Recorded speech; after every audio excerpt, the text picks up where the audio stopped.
You can't see me. 4 games out of 4. Welcome back to KangBrosTV. Last week, I said it was an ugly win. This week, we were lucky, boy. It's a disgusting win, brother. Last week was ugly. This is disgusting. We did not deserve to win. Like, I want to give full praise to Leicester because they actually came and played football. This was the first team that actually came to play Liverpool, pressed Liverpool, and we found out a lot about Liverpool as in players. Because like you were saying, all the teams think, okay, we can't match Liverpool player to player kind of thing, right? And they were the first team that actually did it, and we saw some of the frailties in some of the players.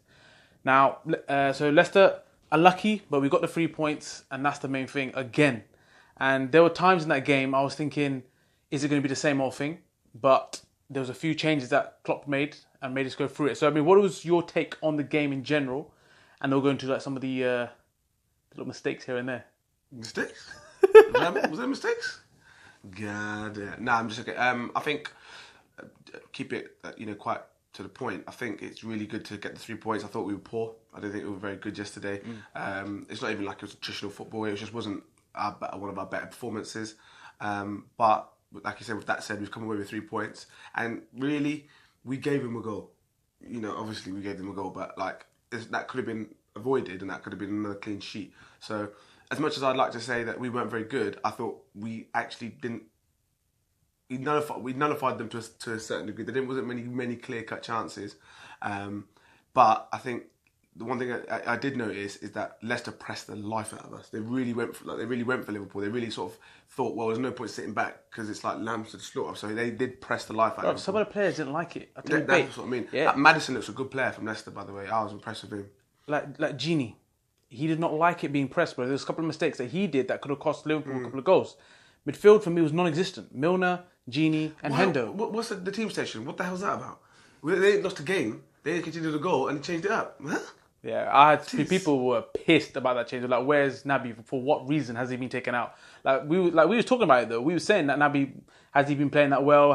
He's kind of non-existent. But Hendo, I'm sorry, bro, but if you want to get back in his team, you got to do bits.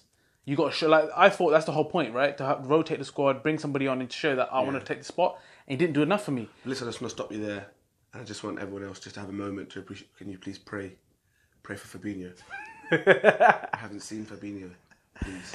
Please return him back to us in one piece. What is going on, bro? I think there's a lot of people were saying, like, to our last video was that, like, we took our time with Ox bringing them in. This is what people are saying. Now, for me, £40 million player not to be even sitting on the bench is, I don't know, don't make sense to me. But I get what you're saying. People are saying, like, Ox took a while to get into the team, and when he came in, he was doing bits. Pray for Fabinho. pray for Fab. But yeah, no, I think one person I'd like to highlight for me, obviously a lot of people have been talking about it, but Joe Gomez, the junior Bunda, that's what I'm going to start calling him from now, because he was actually levels. He was helping out the Bunda VVD this week, and like that last ditch challenge that he did, it was one of them challenges where you start pumping your own chest. I was doing this as if I was making that challenge. That was a big boy challenge that Gomez did. So enough respect to him and his consistency. He's taking his chance, and like before, he always said, "I'm a centre half," and he's playing at right back, and it's like frustrating. It must be frustrating because he's probably doing something that's alien to him. Again, there's still a long way to go, and there's bigger tests ahead of us. But this is probably one of the harder tests that we've had, and we've come through it.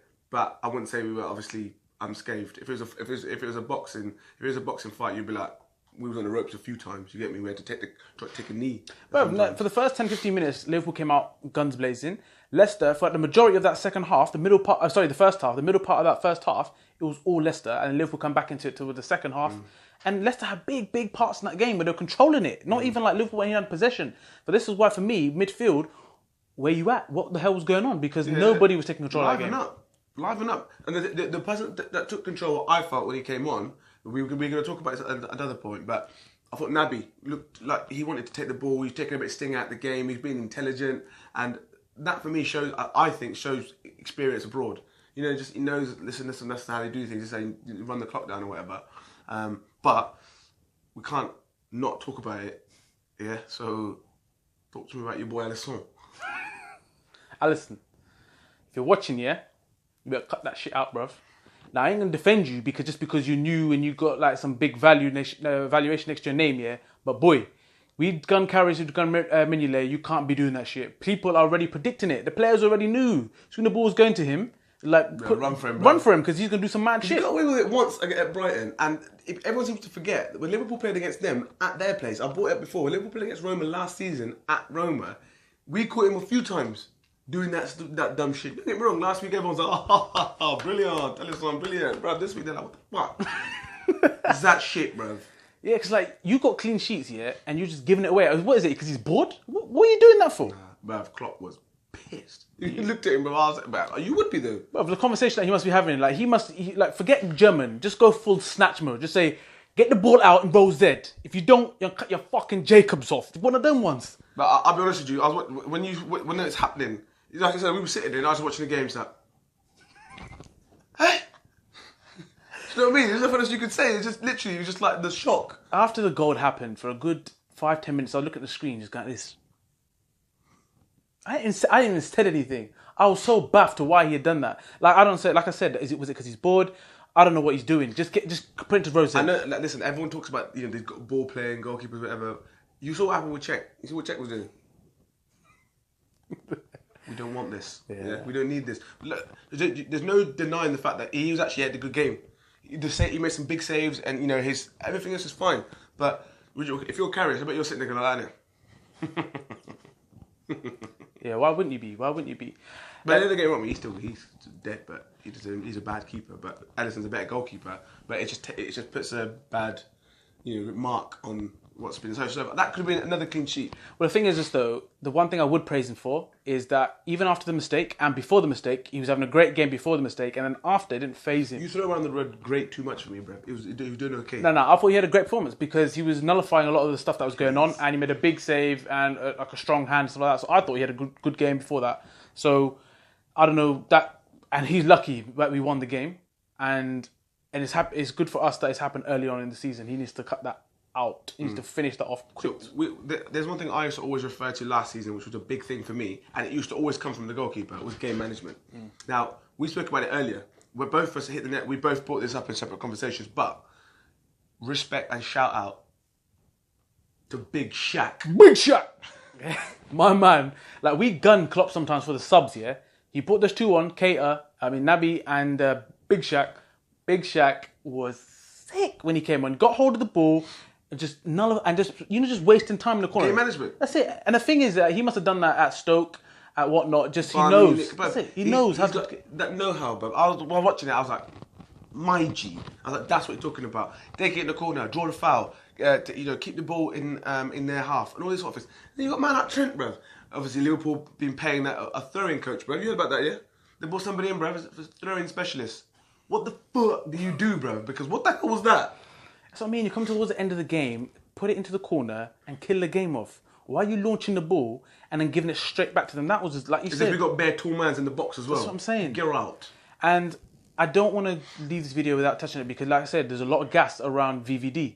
Now, the question I want to ask you is that a lot of people are saying that goal was part to blame was VVD is his mistake. Now, yes, I agree that the pass back to Allison was dreadful.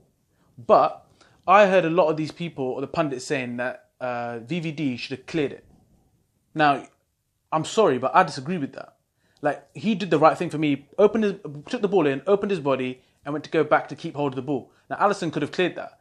Now, if you're the defender, do you clear your lines there in that moment, or do you still carry on what he did, but obviously have a better pass? I'm with that. I think clearing your lines is one thing, but that's what the pundit said. It would have just for me. It would have just come back. It would have just come straight back. I'm happy with what he'd done. I think the execution was poor, but it was still there was still enough options for the keeper to then just go long. Arguably, what you're saying is if you're going to go back to the goalkeeper for him to clear it anyway, and if that's what you're asking for, then VVD could have done it, which is shoulda, woulda, coulda. Hindsight's a beautiful thing. I don't think VVD was at his best yesterday. He didn't. But one thing what I would say is a cross came into the box in the last minute, and he got on the end of it twice. I thought, you know what? I talk about that all the time. Even last week, the litmus test. Same thing happened again, and he was the one on the end of it, and that's what you want from your centre half. I actually thought he could have done more for their goal as well. Maybe I'm being very critical, but I just felt that he was flat-footed. I thought he could have reacted better because I don't think, at that time when Klopp was going on, you should be like, oh shit, something's about to go down. You should have reacted better. But that's probably me being picky. the goal shouldn't have happened. It came from a couple of mistakes. I don't agree with what I heard, because I'm the same as you. I think what he done was right. Execution was poor, but the goal could have been avoided. Yeah, no, I totally agree. I think, like you said, VVD, people putting this whole world-class thing and the best defender in the world thing. He got found out in a lot of places yesterday, and Gomez came to his saviour. And a partnership, that's what a partnership is. Yeah. Do you know But VVD is obviously still my G. Oh, 100%, 100%. Bondi I'm just saying that there was times in this game, but you say he is human. You know what I mean? He is human. But yes, anyway, top of the league, four wins out of 4. Can't complain. Now I got a dead international break. Hopefully get no injuries, man. Yeah, that's the main thing. Do you know what I mean? And hopefully, as I said, hopefully, please return our Fabinho. If you have him, he's been missing. Please return him. Thanks very much. So let us know your opinions on this game. Do you think that there were things in this game that rose alarm bells for you? You're thinking, right, this performance, what went wrong? Henderson and Keita is the big one for me. Is like, why was Keita dropped, and did Hender do enough to even warrant thing? And let us know your thoughts, guys. And thanks for watching. And don't forget to share, like, and subscribe. Peace.